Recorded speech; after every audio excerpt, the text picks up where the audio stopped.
Hello लोगोफोर दैमारि blog चेनेलाव बयखौबो बरायबाय स' लोगोफोर दिनै जोङो माजबाताव थांनो नागिरदों माजबाट महामुनि मन्दिराव नै जोंना काराबो फैखाबाय जा जों थांनोसै सानै लोगोखौ नेबाय थादों बिसिना ओंखारनायानो जायाखै सिख्लाफोरना बिराद ओंखारनायानो जाला थाब जागौ हाया आंनि लोगो सासे ओंखारखांबाय नै भुमिका बर'आ नै लोगोफोर आंनि सानै लोगो फैगोन होनना बे माने निला गाननाया बिनि मुङा जाबाय प्रिया ओमफ्रायहा बे आकाहि कालार गाननाया बिनि मुङा जाबाय पिंकि स' लोगोफोर जों दा थांनोसै नायलांबाय थादो भिडिअखौ इफाले सावल'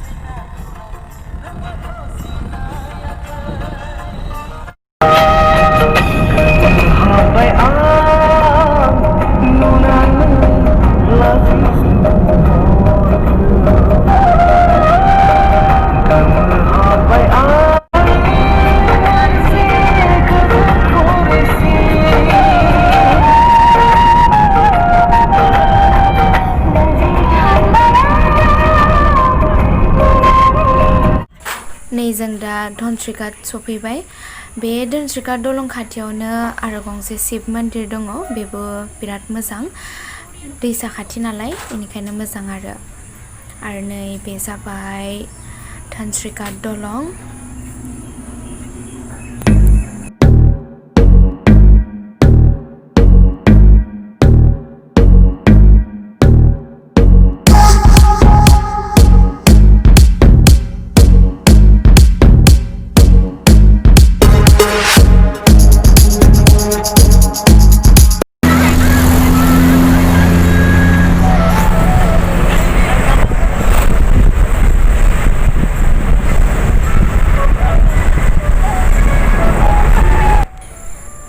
ओमफ्राय लोगोफोर जोङो माजबाट थांग्रा लामाथिंजाय हाबबाय ओमफ्राय नै जा मोजां ग्रिन ग्रिन साहा बिलाइ साहा बागान फट' लानो जा मोजां जाखादोंमोन बोथोराबो थान्दा थान्दा बिराद मोजांखामोन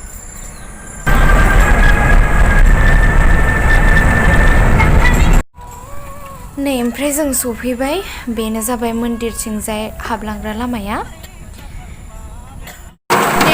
ओमफ्राय जों सफैबाय अखादोंनो बाहेरायाव ओंखारनो हायाखै अखा हासोदो दसे जथ'नोसै गारियावनो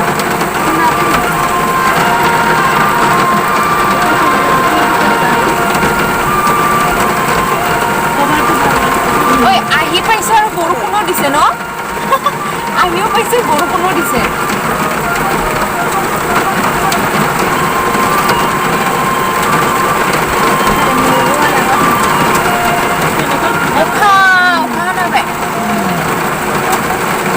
थानायावथ' अखायानो हायाखैमोन दा माने मन्दिराव सफैबायबो आरो अखायाबो हाना होबाय बिदि जादों आरोना अखायाव सिजोनबो नालाय जों साथाबो लाबोआसै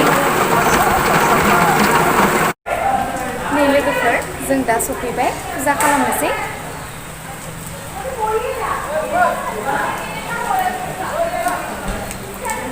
स' फुजा खालामनायखौ जेसांखिनि हायो देखायलांनोसै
नै ओमफ्राय लोगोफोर बे खन्द आरो बेलेग मन्दिरानो गंनैसो दंखायो आरोना बेयावहाय ओमफ्राय बै दै फार्स्ट खिथोनाया बेयाव फुजा खालामखांनानै नैबे मोनसे नेक्स्ट खन्द'आव फैबाय।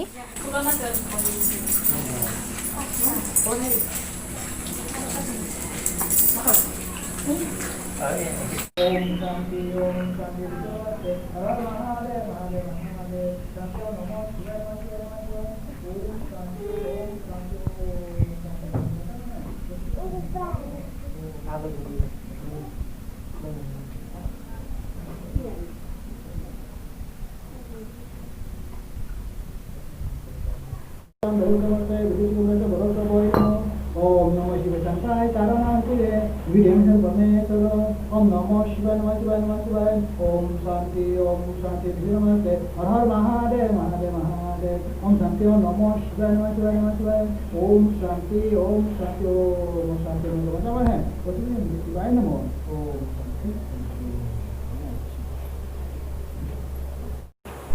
नै लोगोफोर आरो बेबो बेलेग मोनसे बाव बेयावबो फुजिबावबाय।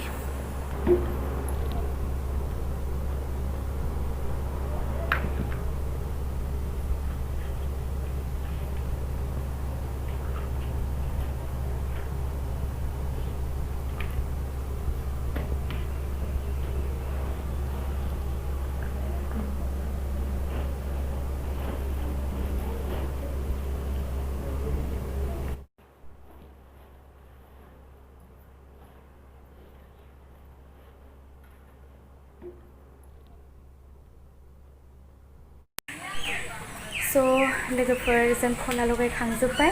आं जे बुंदोंमोन ना मोनसे फख्रिनि बाथ्रा, बे गंसे फख्रियाव दा साथि खलाखौ गोजाव होनोसै ओमफ्राय जों थांनोसै। स' नायलांदो।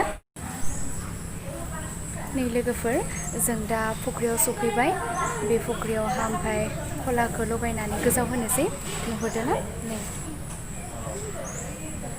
नै बे स्टार्टिंनिफ्राय बै पारसिम जुदि साथि खलाया माने गोजाव लांनो हायो अब्ला नों जि विश खालामनानै माने गोजाव होदोंमोन अब्ला साननायफोरा जाफुङो होननानै बुङो आरो। मोनसे बिसास दङ। बिदिनो आं मोनसे बिसास लानानै मानसिफोरखौ बुंनाय खोनाबाय थायो।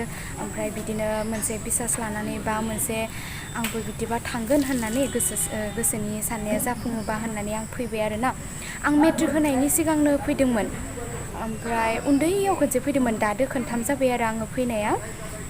अब्ला मा होनो ओमफ्राय आङो बिदिनो माने मेट्रिक होनायनि सिगां फैदोंमोन ना, जाय मेट्रिकआव बिदिनो मोजाङैनो पास खालामनो हाथों आरो आं डिभिजन लानो हाथों होननानै बेबायदिनो विश खालामनानै माने आङो साथि खलाखौ गोजाव होदोंमोन आरो।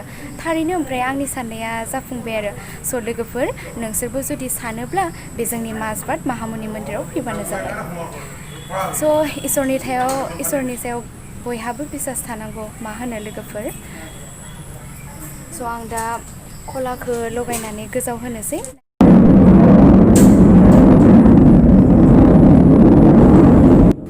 ओमफ्राय उरां फैना होदोंमोन आरो दावरावनो।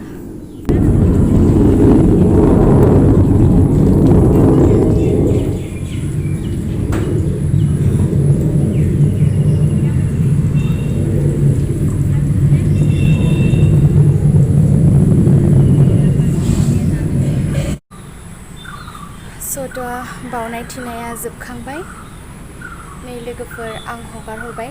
नै बथल ओइखौ नुदोंना दैयाव बथलजोंसो खालामनांबाय। दा माने डिसआवबो गोजाव होजायोमोन, दा डिसबो लाबोफ्लाङासै। आरो नै लोगोफोर मोनसे खोथा, बाबाया बेखौ बनायना हरनायमोन आरोना। ओमफ्राय नाथाय बेयाव बनायनाया मोजां जायासै, नै दैसो हाबबाय। स' बेयाव गोजाव होनो हायासै, बेनिखायनो जानाय थाव बथलखौनो सेख्रेबनानैहा नै बिदि गोजाव होबाय। मिन्थावनाथार। बाबानि बनायनाया जास्रायासै, बनायना हरखादोंमोन बाबाया, बाट दै हाबनानै माने सिङावसो थांनो नागिरो। ओमफ्राय लोगोफोर दाथ' बावखांजोब्बाय जों दा थांनोसै, थांनायखौ एसे खिथिलांनोसै, नायलांदो। ओमफ्राय नै लोगोफोर जों प्रसाद जागासिनो। गोथाव ना? भगबाननि नामनि बिराद मोजां मोनखायो। ओमफ्राय जों दसे नेथ'बाय थादो, न'आवबो लांनो नागिरदो प्रसादखौ। दा भाइरासनि थाखायसो मानसिफोरा खम जादों, नङाबाथ' मानसि जाखायो। आरो माने प्रसाद जानो थाखाय जों लाइन पाति नांगौ गोनां जायो आरो। आफ्टरनुन मादि मोनखो मन्दिराव फैनानै बिराद मोजां खान्थि नांबाय मोनखो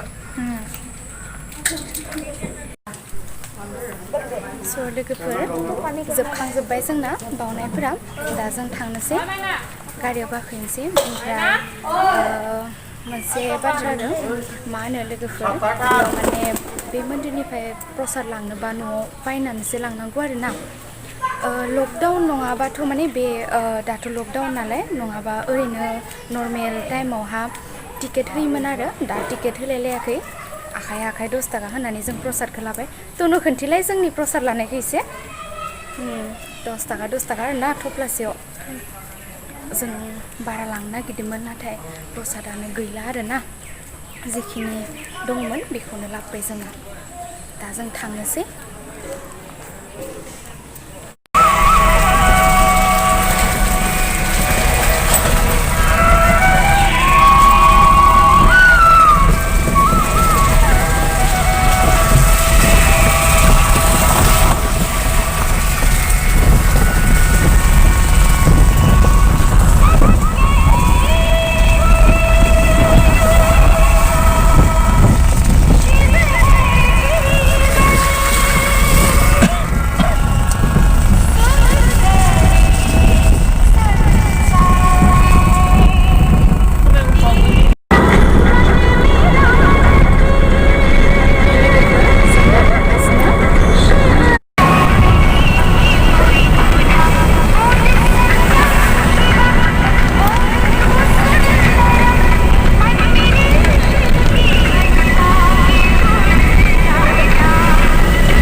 जेबो खुलिथारा नाजा दे बिथिं बांसिन बन्द नामा